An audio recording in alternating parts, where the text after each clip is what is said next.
Magandang araw mga bata. Ang pag-aaralan natin para sa araw na ito ay tungkol sa sexual na pagpaparami ng halaman o pagtatanim ng gamit ang buto o binhi ng halaman at asexual na pagpaparami ng halaman. Mga kasanayan at layuning pampagkatuto, na ipakikita ang papagpaparami ng halaman sa paraang sexual at asexual. Ang ating layuning para sa araw na ito ay una, na ihahambing ang pagkakaiba ng sexual at asexual na pagpaparami ng halaman. Ikalawa, nakapagbibigay ng mga halimbawa ng halaman na maaaring maparami sa pamamagitan ng sexual at asexual. At panghuli, na isasagawa ang pagpaparami ng halaman sa paraang sexual at asexual.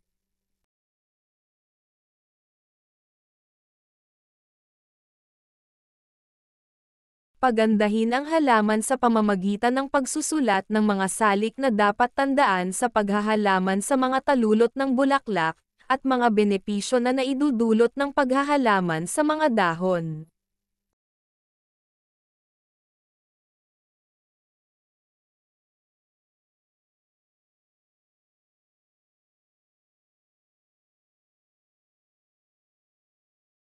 Unang gawain, humanap ng kapareha at sagutin ang mga sumusunod na mga tanong.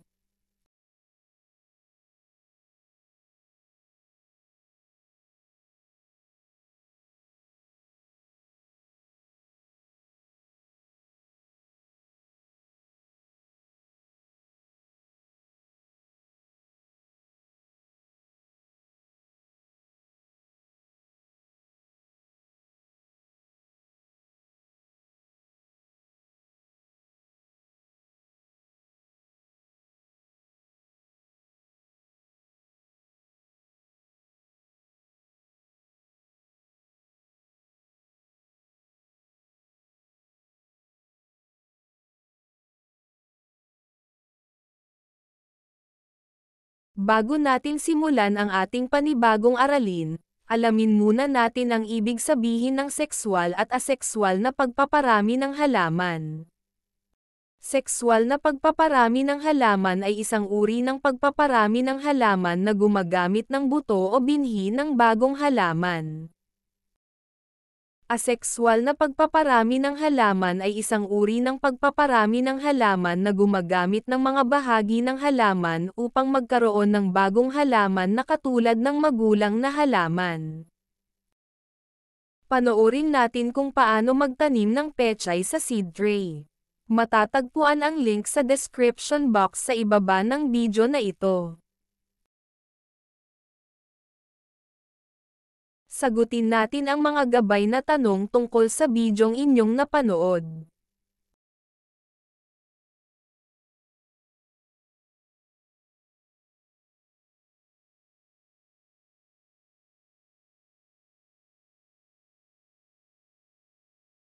Ang sexual na paraan ng pagpaparami ng halaman ay karaniwang ginagamit sa pagpaparami ng halaman.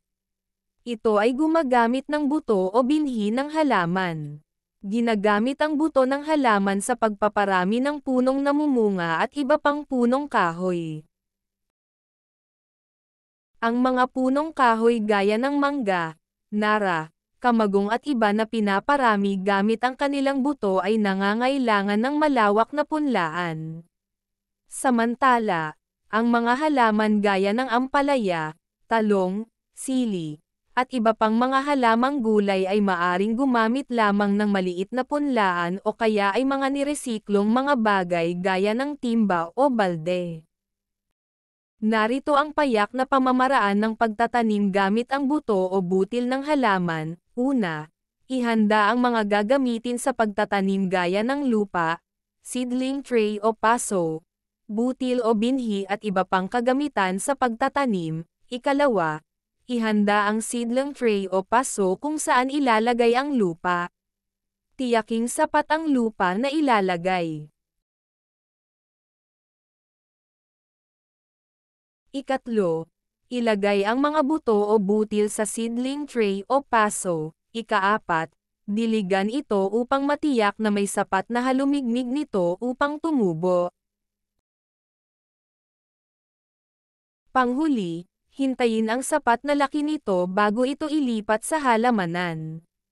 Paalala mga bata, suriing mabuti ang lupa kung may mga matutulis na bagay na nakahalo at huwag paglaruan ito. Kinakailangang hugasan ang mga kamay pagkatapos may segowa ang gawaing ito. Tiyaking malinis at ibalik ng maayos ang mga kagamitan pagkatapos gamitin. Gawin natin ang ikalawang gawain. Kinakailangan ang gabay ng magulang kung sa bahay isasagawa ang aktibidad.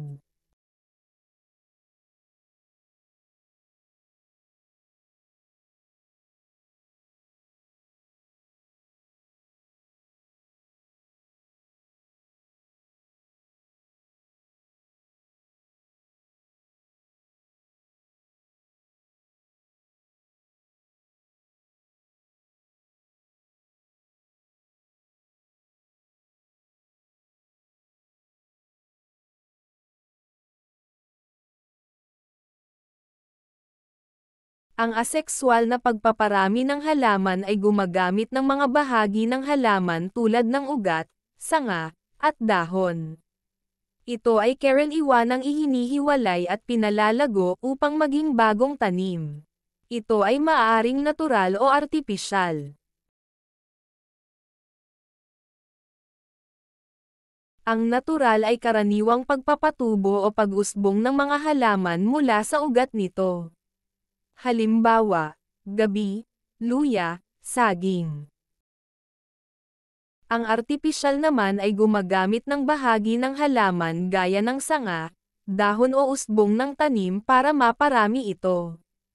Ilan sa mga ito ay pasanga o cutting, marcotting o air layering, inarching, grafting.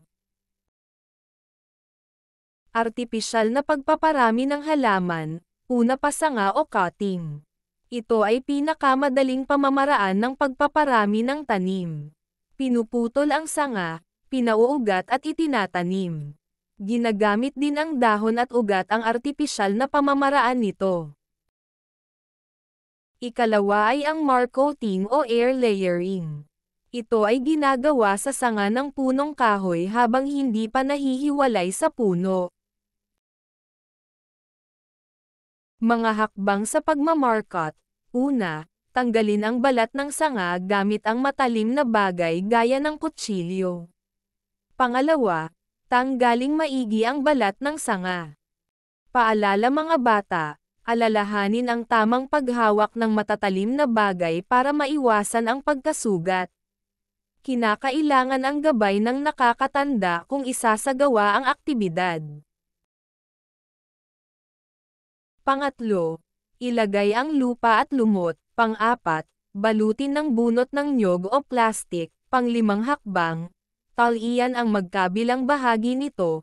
Pang-anim, maaring diligan ito gamit ang sprinkler para mapanatiling mamasa-masa. At panghuli, putulin ang bagong halaman pagkaraan ng isa or higit pang buwan at maaring na itong itanim. Tignan ang nasa larawan ng pagmamarkot.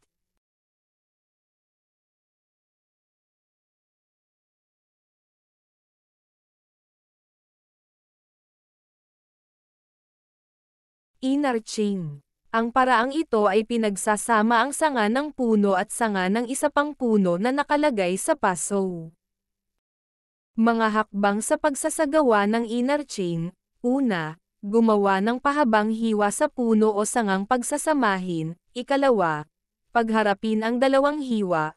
Pagdikitin at atali ng mahigpit. Ikatlo, pagkaraan ng ilang buwan, putulin ang halaman na nasa paso. Grafting. Pinagsasama ang dalawang sanga ng puno hanggang itong magiging ganap na bagong halaman. Sagutin natin ang mga gabay na tanong.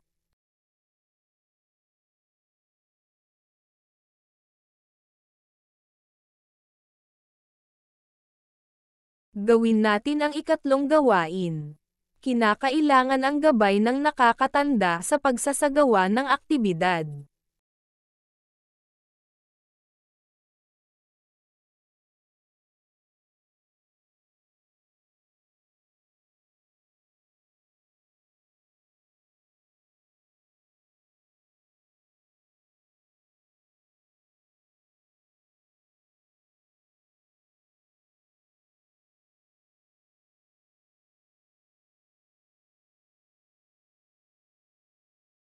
Bakit kailangang natin ang isagawa ang asekswal at sekswal na pamamaraan ng pagpaparami ng halaman? Ano-ano ang mga kahalagahan nito?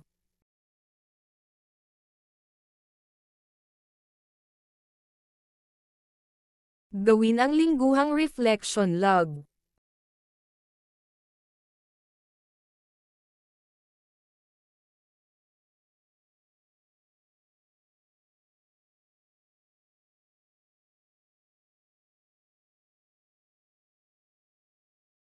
Sagutan natin ang pagsusulit para sa araling ito, paghambingin, gamit ang Venn diagram, paghambingin ang dalawang pamamaraan ng pagpaparami ng halaman.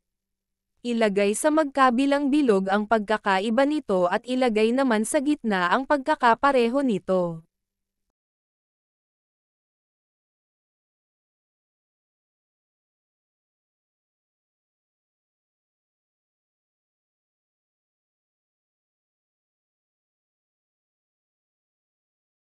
Tukuyin natin, tukuyin kung ito ay asekswal, sekswal o parehong pamamaraan ng pagpaparami ng halaman. Ilagay ang iyong sagot sa patlang.